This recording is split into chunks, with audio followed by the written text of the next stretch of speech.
Italy faced pressure to repatriate $245 billion in gold as trust in U.S. custody wavers. Germany and Italy pressed to bring $245 billion of gold home from U.S. This isn't just a headline.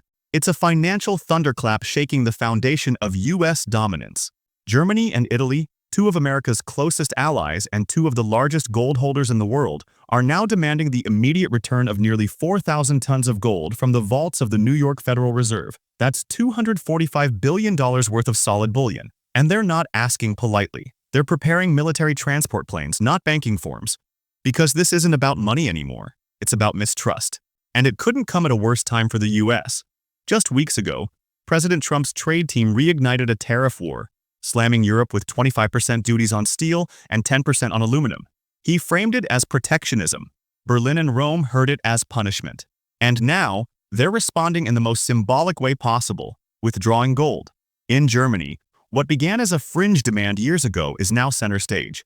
The AfD party's Bring Our Gold Home campaign once sounded extreme. Not anymore. Mainstream CDU lawmakers are echoing it. Political leaders say this moment reflects a fundamental shift in Europe's faith in American financial stewardship. The concern? If trade can be weaponized this quickly, could reserves be next? One finance official put it bluntly. You wouldn't leave your life savings with a neighbor who keeps threatening to change the locks. Meanwhile, in Italy, pressure is mounting behind closed doors. Nearly 700 tons of Italy's gold, 43% of its reserves, sits under American soil. Prime Minister Giorgia Meloni once campaigned to bring it back. Now, she walks a tightrope, publicly silent. Why the silence? Because Italy depends on U.S. markets. One wrong move and they risk trade retaliation. But with Trump in charge, Rome's patience is wearing thin. This isn't just political theater. It's a tectonic shift in global finance. When nations repatriate gold, they aren't just moving metal. They're making a statement.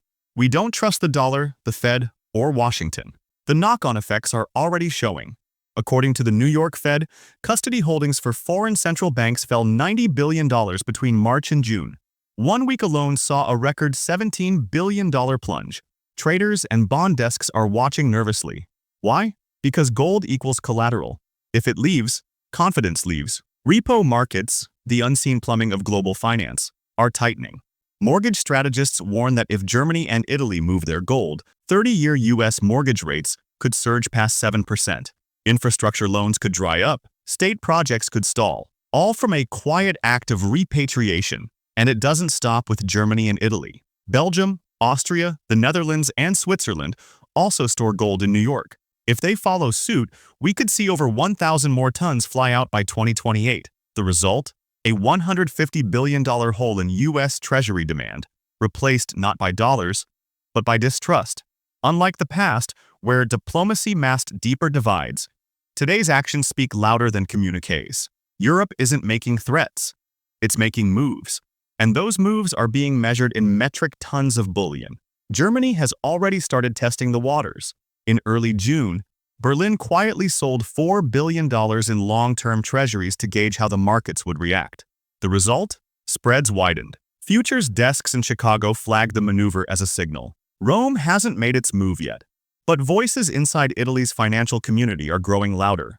A popular Italian economic blog recently asked, if our assets are strategic, why are they stored where we have no control? This isn't doomsday speculation. It's a realignment of global trust. If more central banks pull gold from the U.S., the result could be higher borrowing costs, a weaker dollar, and fewer foreign buyers for U.S. debt.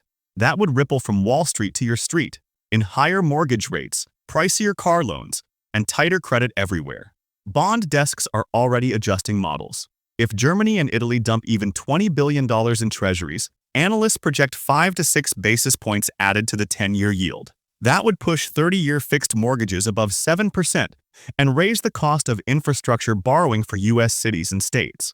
Municipal leaders in places like Massachusetts and Texas are warning that even small interest hikes could add millions in cost to bridges, roads, and broadband projects. When trust erodes at the top, pressure builds at the bottom. All of it traces back to gold, the original anchor of financial trust. Once, America's vault was the world's safe haven. Now, its allies are quietly loading up transport planes. And behind those gold pallets is a far louder message. We're no longer sure the US is the safest place for our assets. If you found this breakdown helpful, hit like, subscribe to Brief State, and turn on the bell. Drop your thoughts below. Is this the beginning of a new financial world order, or a warning Washington can still stop? Because once gold starts flying across the Atlantic, it's not just bullion in motion, it's confidence leaving the building.